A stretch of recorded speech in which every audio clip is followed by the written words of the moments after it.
Bon matin, merci d'être présent ce matin. On va attendre encore un petit peu, savoir s'il y a du monde qui se joint à nous. Je pense qu'on devrait être au complet.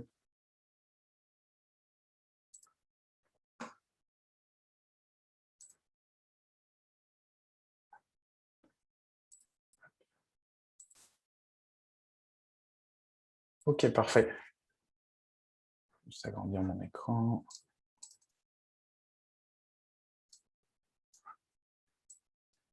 Ok, parfait. Bon matin à tous. Merci d'être présents pour cette micro-formation ID. Ce que je vous propose un matin, ça va être de passer à travers le sujet d'inviter des collaborateurs sur votre projet. Donc, ce qu'on va faire ce matin, c'est qu'on va passer et du côté plus chargé de projet, donc qui organise son projet, et du côté collaborateur, donc quel écran le collaborateur va voir, comment il peut participer à ce projet-là. On va traiter 3 sujets en particulier. Ça va être les profils d'accès et contact de projet, définir la chaîne d'approbation et voir comment le collaborateur, lui, peut venir approuver ou refuser ou commenter en fait la chaîne d'approbation, l'échéancier et puis le journal de bord, qui sont principalement en fait les modules les plus utilisés pour les collaborateurs. Donc là, je vais essayer de changer d'écran. Je vous préviendrai quand je serai plus dans l'interface chargé de projet et quand je serai plus dans l'interface collaborateur. Donc pour commencer, je suis dans l'interface chargé de projet. Là, j'ai même des droits d'administrateur. Je pense qu'ici, vous n'avez pas nécessairement tous ces droits-là. Donc, notamment pour la première partie de définir des profils d'accès, je vous conseille de prendre contact avec vos administrateurs dans vos organisations. Donc, pour définir, en fait, pour inviter des collaborateurs, la première étape importante, c'est dans le menu d'admin. Donc, de vérifier que la personne a bien un accès utilisateur ID.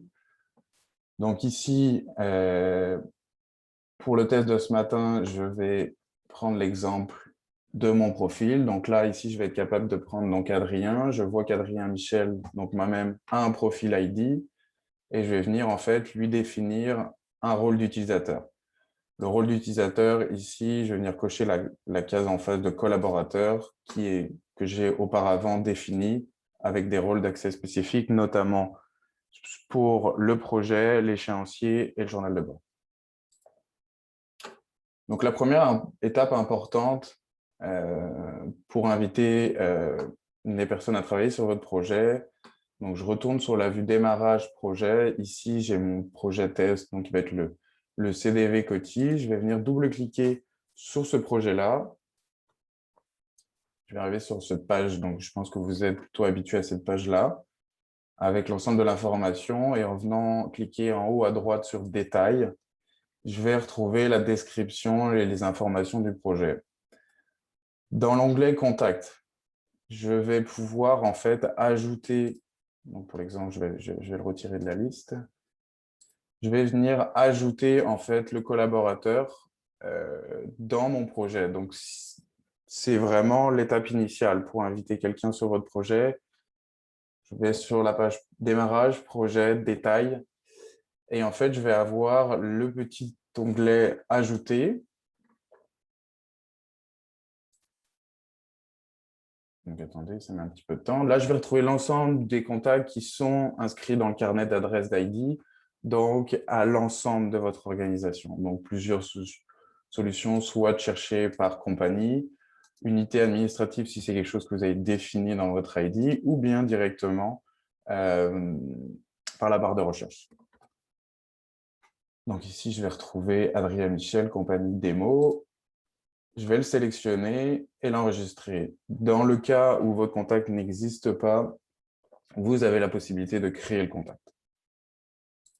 Je vais l'enregistrer. Donc, on voit que le profil Adrien Michel a donc été ajouté à la liste. Ici, je vais avoir plusieurs typologies en fait, de profils d'utilisation. Dans le cas où j'invite un collaborateur, je le laisse en fait dans la liste utilisateur, c'est-à-dire que ces accès vont rester les mêmes défini initialement, il va pouvoir participer au projet. Donc, ce que je vous propose pour le premier exemple, en fait, c'est de définir une chaîne d'approbation où le collaborateur va pouvoir participer à ce projet-là. Donc ici, je vais prendre l'exemple du budget, puis après, on passera sur l'écran de collaborateur pour voir quelle est l'interface que le collaborateur voit. Donc, dans l'onglet toujours projet détail, je vais avoir configuré la chaîne d'approbation. Donc, éléments communs au budget, bon de commande, modification de projet. Il en sera de même aussi lorsque vous êtes dans l'écran bon de commande, vous pourrez définir des chaînes d'approbation pour les directives hors de changement. Donc, ici, je vais donc définir l'approbateur. J'ai une liste de personnes donc, qui sont des contacts de mon projet que je vais pouvoir identifier. Important, il est possible qu'une personne ne soit pas dans cette liste d'approbateurs. Dans ce cas-là, je vous invite à prendre contact avec l'administrateur pour voir ses droits d'accès. Effectivement, pour pouvoir approuver un budget ou approuver un bon de commande, ce sont des droits spécifiques dans ID qui doivent être définis dans le profil d'utilisateur. Donc ici, je vais définir Adrien Michel comme le premier, et là, ça va être le seul approbateur du budget. Ici, je vais définir le montant pour lequel je peux définir en fait des échelles selon lesquelles une personne va participer ou non. Ici, je vais inscrire 10 000 pour l'exemple. Ça confirme avec l'écran, avec le panneau enregistré en haut à droite que les modifications sont prises en compte.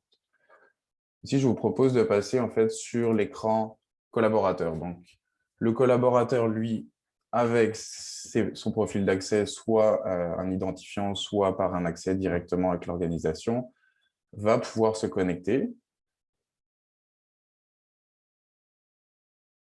Ici, donc, on remarque que l'écran collaborateur est plus simplifié. Je vais avoir simplement démarrage, planification, surveillance. Je retrouve toujours la liste de projets dans lesquels j'ai ajouté ce collaborateur-là. Donc, effectivement, là, il y en a plusieurs. Et donc, le projet où je viens de l'ajouter, en fait, le collaborateur a accès au CDV quotidien.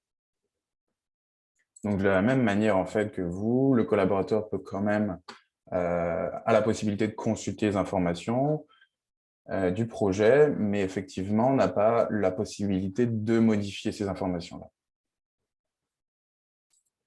Donc, si on revient dans l'écran chargé projet, donc j'ai défini ma chaîne d'approbation, je vais aller dans l'écran budget.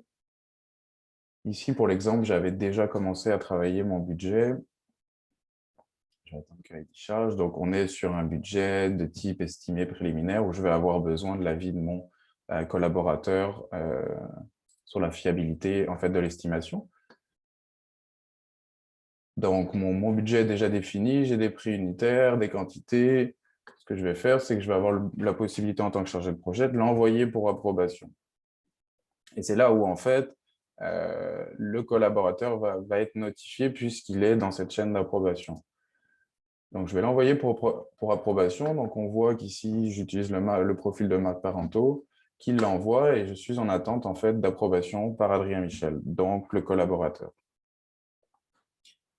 Jusqu'à maintenant, le collaborateur n'avait pas été identifié, n'avait pas été notifié par ID, c'est-à-dire que le collaborateur n'est pas notifié lorsqu'il est ajouté dans la liste de contacts. Par contre, il va être notifié dès lors qu'on va lui demander une action dans un projet. Donc ici, je vais recevoir un courriel m'indiquant que j'ai une action à faire dans ID et mon centre de notification ici va me... Donc là, je vais rafraîchir pour avoir la dernière notification, va en fait m'informer que pour le budget construction, j'ai une action requise pour ce budget.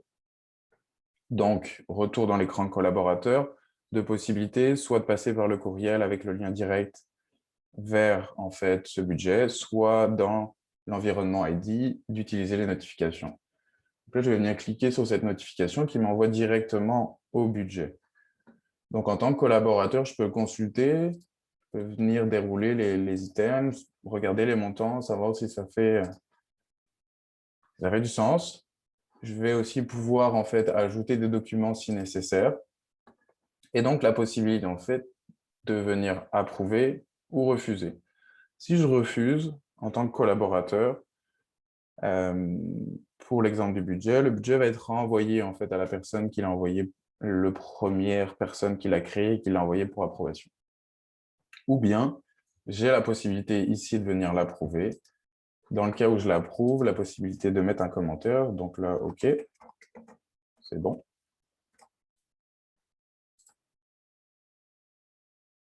Donc, cette version de budget a été approuvée. J'ai une information qui me confirme effectivement que celle-là est approuvée. Et si je retourne en fait dans l'écran, disons, chargé de projet, que je rafraîchis ma page, je vais là aussi être notifié que mon budget vient d'être approuvé.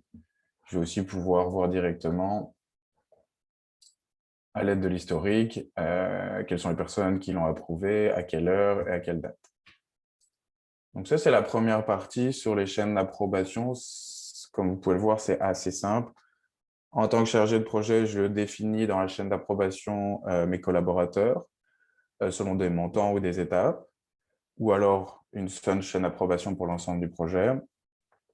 Et dans l'espace collaborateur, soit je viens me connecter dans ID sans nécessairement être notifié pour me connecter dans l'environnement, ou bien j'attends la notification en fait, par courriel d'ID, qui là me permettra en fait, d'accéder directement à l'action requise. Donc ça, c'était la première étape. La deuxième, c'est au niveau de l'échéancier. Donc là, je suis dans l'environnement chargé de projet. Donc, j'ai déjà défini à l'avance, en fait, en utilisant un gabarit d'échéancier, un échéancier, donc avec certaines livrables, jalons, etc.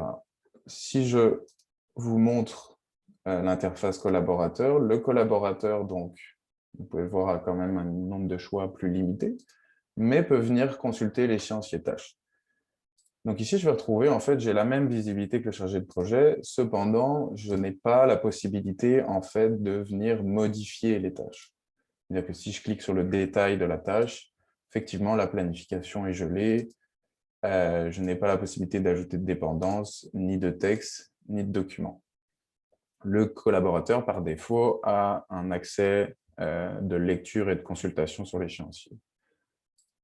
Maintenant, et on sait que ça peut souvent arriver, en tant que chargé de projet, je vais avoir besoin de mon collaborateur sur certaines tâches de l'échéancier. Donc ici, si je prends la tâche 1.3, donc approbation, on va prendre création de la charte de projet. Je vais avoir besoin de son input. Donc la possibilité ici, c'est de le définir en fait comme responsable de la tâche. Donc, ici, je vais venir définir Adrien Michel, donc le collaborateur, comme responsable de cette tâche et je vais venir enregistrer. Ici, je vais avoir le message de confirmation en haut à droite que l'enregistrement a été confirmé.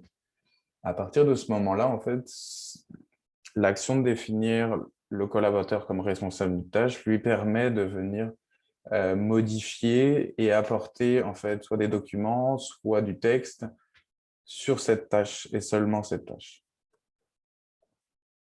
Donc, je vais fermer ma fenêtre. Là, si je reviens maintenant sur mon espace collaborateur, je vais rafraîchir la page. Donc, j'étais sur la création de la charte de projet. Ici, je vois bien que j'ai été défini en fait responsable de cette tâche. Je vais aussi être notifié en fait comme quoi j'ai été défini comme responsable de tâche, ici avec une notification ID. Donc, et puis, je peux retrouver aussi cette information ici à droite. Donc, Adrien Michel est défini comme responsable de cette tâche.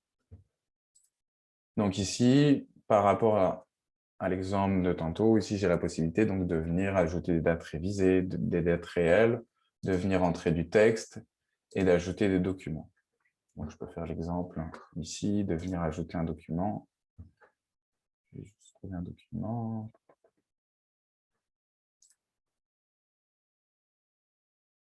Hop. Donc, ici, je vais venir ajouter un document, l'enregistrer. Autre possibilité,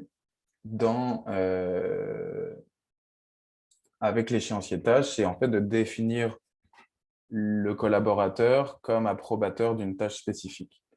Donc ici, de retour dans mon écran de chargé de projet, je vais avoir besoin en fait de l'approbation sur cette tâche 1.3, approbation de la charte de projet, d'un collaborateur pour qu'il confirme que l'information est exacte. Donc, dans l'écran approbation, ici, je vais pouvoir définir Adrien Michel comme étape d'approbation de cette tâche. Donc, je vais pouvoir définir ce collaborateur-là et un nombre, comme vous le souhaitez, de collaborateurs sur cette étape. Donc, je vais enregistrer les modifications. Et pour l'exemple, je vais l'envoyer pour approbation. Donc là, la possibilité, le collaborateur va être informé par courriel de la même façon que les chaînes d'approbation, par exemple pour le budget tantôt, va être informé et par notification ID et par courriel. Donc, je vais revenir, je me mélange un peu avec nos écrans, je vais revenir sur mon espace collaborateur. Je vais rafraîchir en fait pour avoir la notification. Donc, j'ai effectivement la tâche de l'échéancier avec une approbation nécessaire de ma part. Donc, en tant que collaborateur, je peux accéder directement en fait à cette tâche en cliquant sur la notification ID ou bien par courriel. Donc ici, je vais pouvoir consulter effectivement, pour l'exemple, j'ai oublié de mettre le fichier, mais effectivement, là, on s'attend à retrouver la charte de projet en document déposé ou bien par un lien URL si vous utilisez des stockages internes en compagnie. Donc ici, pour l'exemple, je vais pouvoir approuver ou refuser la demande de la même façon en fait que la chaîne d'approbation qu'on a vu tantôt. Donc ici, je vais l'approuver avec la possibilité de mettre un commentaire, mais ce n'est pas obligatoire. Et je vais retrouver en fait là aussi, sur le petit onglet en fait de conversation, je vais aussi retrouver l'historique. Vous avez aussi la possibilité, sans nécessairement définir en fait le collaborateur comme responsable ou comme approbateur, de venir notifier en fait. Avec le A commercial, je vais pouvoir lui dire, donc là, Adrien Michel, j'aimerais que tu regardes cette tâche-là ou il faudrait qu'on s'occupe de cette tâche-là. Donc, cette notification par A commercial, là aussi, génère un courriel et une notification ID.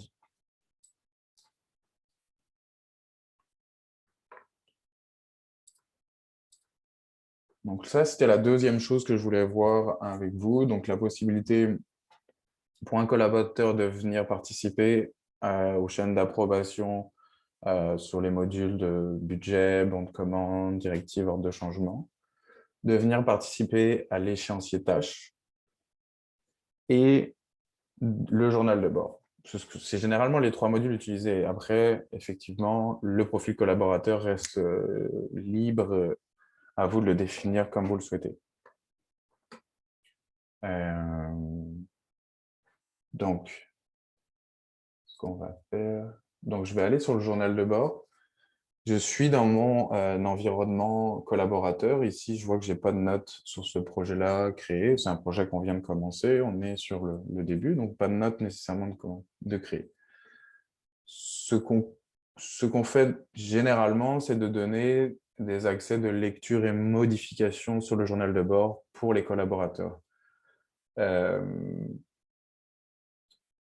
Ça permet en fait aux collaborateurs d'avoir la possibilité de consulter les notes déjà créées et de créer de nouvelles notes. Donc ici, si je prends l'exemple en fait d'un collaborateur qui viendrait participer à ce projet-là, je vais pouvoir créer la note avec la date associée. Ici, si mon chargé de projet ou les personnes de mon projet ont déjà défini des modèles de notes, ça va vraiment faciliter le travail du collaborateur.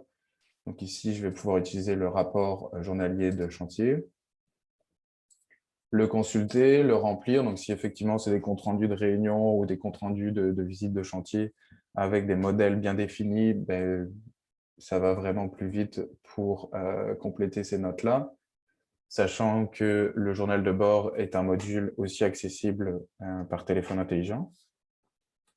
Donc ici, je vais pouvoir venir compléter l'information, revenir en fait à l'écran petit. Donc effectivement, ça c'est l'option si vous voulez agrandir pour la création de la note et avoir plus de visibilité en fait sur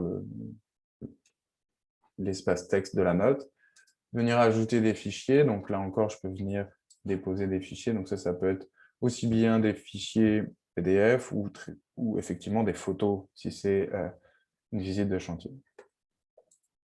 Avec les informations, donc là, des informations que vous allez pouvoir définir. Donc là encore, je vous invite à prendre contact avec vos administrateurs pour venir définir en fait des champs complémentaires, donc des dates, des listes à cocher, des listes déroulantes.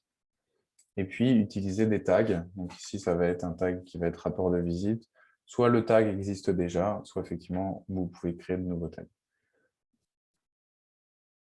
Et définir ensuite une visibilité. Par défaut, la visibilité est pour tous, mais effectivement, ça peut arriver que certaines notes soient entre collaborateurs ou entre certaines personnes de l'équipe. Donc, je viens sélectionner ces personnes-là. Et je vais venir ajouter cette note. Donc, avec le numéro de rapport, on va retrouver la météo, les pièces jointes que j'ai ajoutées et les informations complémentaires. Donc là, je suis encore dans mon espace en fait collaborateur ID. Donc en laissant la possibilité au collaborateur de venir créer des notes, je vais lui laisser en fait la possibilité d'animer ce journal de bord. Si je reviens sur l'écran chargé de projet, sur le journal de bord, je vais pouvoir consulter la note qui a été créée en fait par le collaborateur Adrien Michel.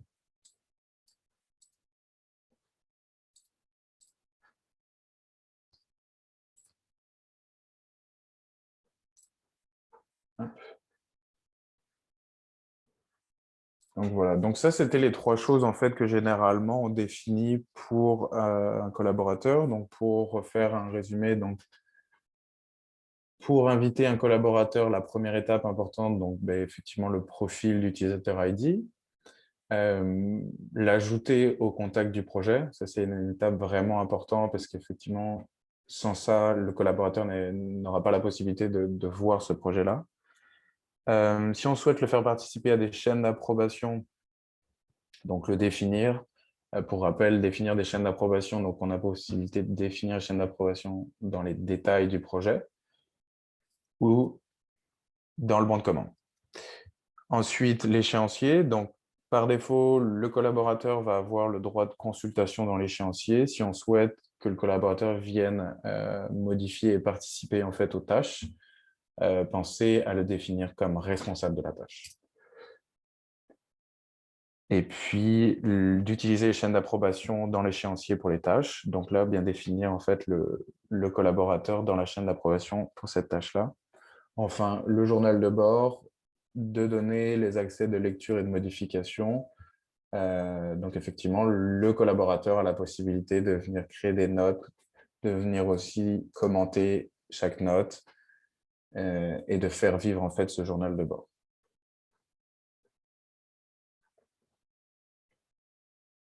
Ça fait le tour de ce que je voulais vous présenter ce matin. Je vais regarder si on a des questions.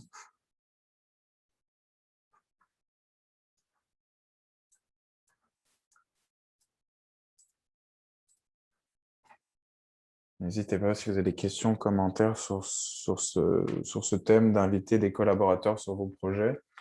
C'est là aussi, je pense, c'est un élément important d'ID, c'est la possibilité en fait de venir travailler à plusieurs sur un projet. Donc, je pense que c'est un élément important qu'on essaye de mettre en place, c'est vraiment la collaboration au sein d'un projet. Donc, élément important, donc n'hésitez pas aussi à faire participer plusieurs personnes sur votre projet, définir des personnes comme responsables de certaines tâches, et donc de centraliser cette information sur ID.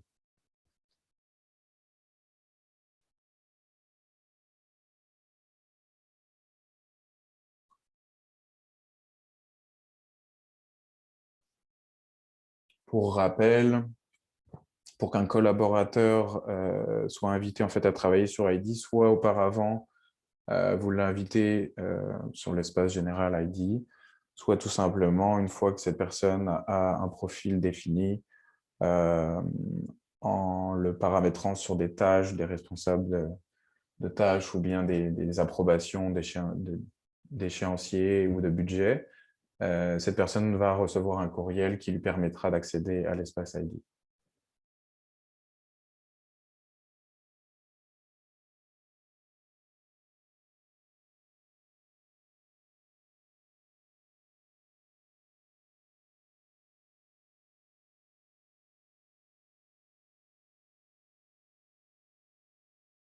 Pour ajouter une dernière information, vous pouvez laisser aussi la possibilité aux collaborateurs de venir ajouter des documents, donc que ce soit dans chaque écran qu'on a vu auparavant ou bien directement dans la librairie ID de documents.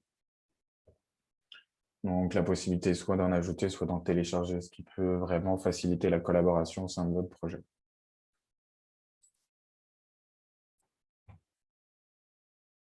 Encore une fois, je pense que la prise en main d'ID par un collaborateur reste assez simplifiée. Et puis, la majorité en fait, des actions ou des éléments que le collaborateur doit faire se retrouvent en fait, dans le centre de notification ID. Si jamais vous avez des questions, n'hésitez pas à consulter notre wiki qui est toujours accessible dans votre espace ID, où on vient compléter avec des articles spécifiques sur chaque module. Et on liste en fait un certain nombre de vidéos sur des nouvelles fonctionnalités ou des façons de collaborer sur IT.